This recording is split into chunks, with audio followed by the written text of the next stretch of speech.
So imagine you're at a conference that deals with your specific area of study and something that you're passionate about.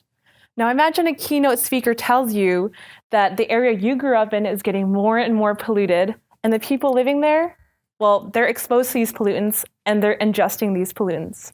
This happened to me in the last year of my undergrad. I found out that my home, the Canadian Arctic, is getting more polluted, and the people living there, the Inuit, including me, are ingesting these pollutants, and we're considered the most contaminated people in the world.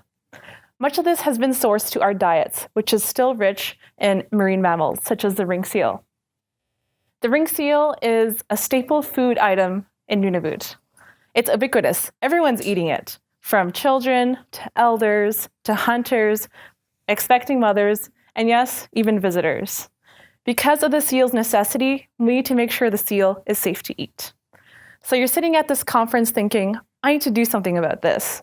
So over a year later, here I am doing my research on the health of the ring seal.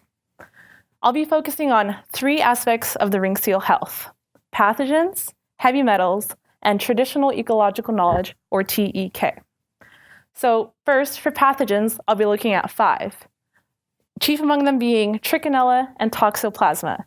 These 2 pathogens have been linked to illnesses which we have not seen in the north before, such as a few cases in northern Quebec. For heavy metals, I'll be looking at 4, including mercury. It is widely known that mercury occurs in elevated levels in the Canadian Arctic. It's not uncommon to see high levels of mercury that exceed the recommended guidelines. Finally, for traditional ecological knowledge, this is a local knowledge held by Indigenous people. It's passed from generation to generation and peer to peer, much like peer-reviewed science. This TEK will allow me to take a step back from the small details of science and take a look at the larger concerns of the ring seal health. Combining this TEK with hard science will allow me to create a project that is important to Inuit, and it will allow us to empower the local people to help manage their resources. And I think that's the future of strong science in Nunavut. Thank you.